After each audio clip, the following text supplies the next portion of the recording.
안녕하세요. 탐정원입니다. 오늘은 자동차 딜러로 일하는 남편이 직접 만든 네이버 밴드에서 시작된 불륜 사례를 이야기 드리려고 하는데요. 증거는 잡았고요. 의뢰인의 이혼 여부는 모르겠습니다. 시작해 볼게요. 가정주부인 의뢰인과 자동차 딜러인 남편은 10년 이상 결혼 생활을 유지하고 당시 두 아이는 초등학생이었습니다.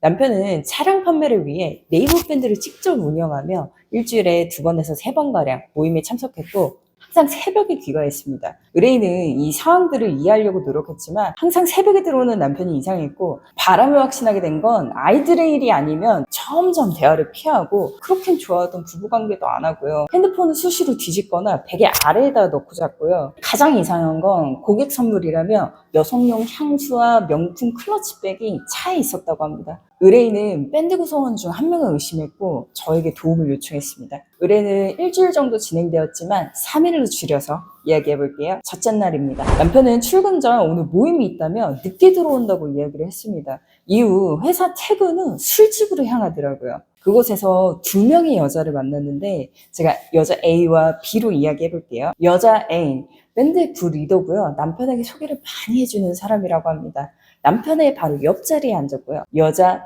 B, 의뢰인도 모르는 여자이고 남편과 마주보고 앉더라고요. 흥미로운 점은 남편과 여자 A가 여자 B를 유독 챙기는 모습이었어요. 꼭 신인 멤버를 챙기는 것 같아 보이더라고요. 술자리가 끝난 뒤 여자 B는 혼자 집으로 갔고요. 여자 A는 남편이랑 같이 남편 차에 타서 같이 이동하더라고요.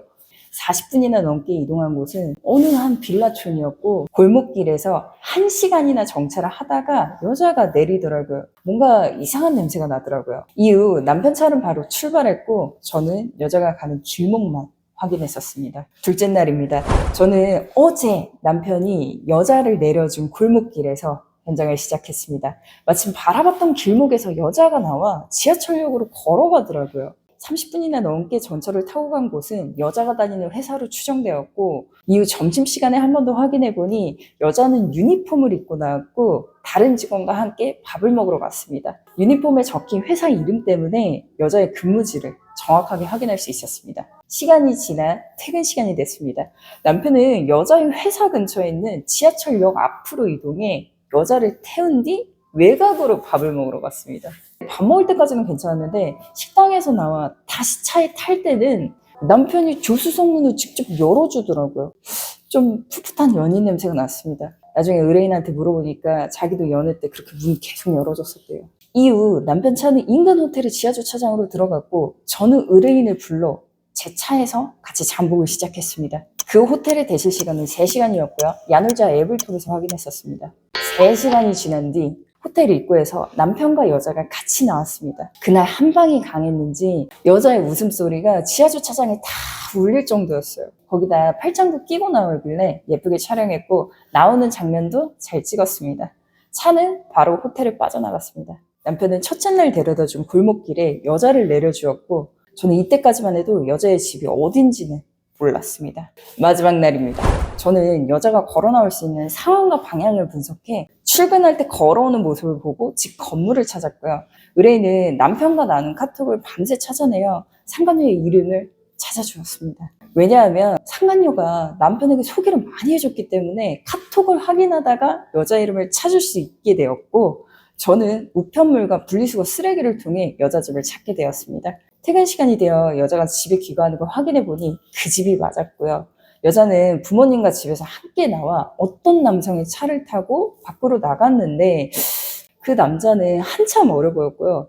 제가 볼 땐 아들로 추측되어 보였습니다. 돌싱 같아 보이더라고요. 현장을 마친 뒤 저는 증거를 가지고 의뢰인을 한 번 더 만났습니다. 이제 어떻게 대응하실 거냐고 물어봤지만 잘 모르겠다고 이야기하셨고 이걸 남편에게 이야기하더라도 저 여자가 도와주는 게 커서 남편이 오히려 적반하장으로 나올 것 같다며 엄청 고민하시더라고요.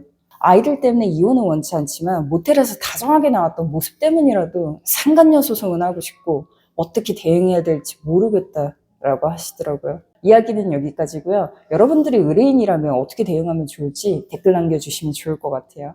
그리고 시간이 많이 흐른 사건이기 때문에 이혼을 하셨는지 상간녀 소송을 하셨는지는 모르겠습니다. 다만 제 개인적인 견해는 여자가 돌싱이고 남편을 많이 도와준 공이 있기 때문에 제가 봐도 쉽게 떨어지기는 어려울 사이처럼 보였습니다. 여러분, 이 사례는 영업을 도와준 사례잖아요. 요새는 불륜을 넘어서 비즈니스 불륜이라는 말로 금전적인 이득까지 취하는 케이스가 늘고 있어요. 남편이 상간녀에게 투자를 받거나 상간녀에게 돈을 빌리는 경우를 이야기 드리는 겁니다. 간혹 회사 상황이 어려워져 투자금을 받거나 집을 사기 위해 좋은 정보를 얻겠다며 모임을 가장한 불륜을 저지르는 분들이 계신데, 의뢰인이 증거를 잡아서 사진을 보여줘도 남편들은 이렇게 얘기한대요. 이거 비즈니스야, 불륜 아니야, 돈 벌어오는데 이 정도는 할 수 있는 거 아니야? 이렇게 말한다는데 어디까지 믿어줘야 되는 걸까요? 이걸 이해하는 게 맞는 걸까요? 불륜만으로도 충분히 비난받을 일이지만 여기에 일과 돈을 엮는 건 오답인 것 같습니다.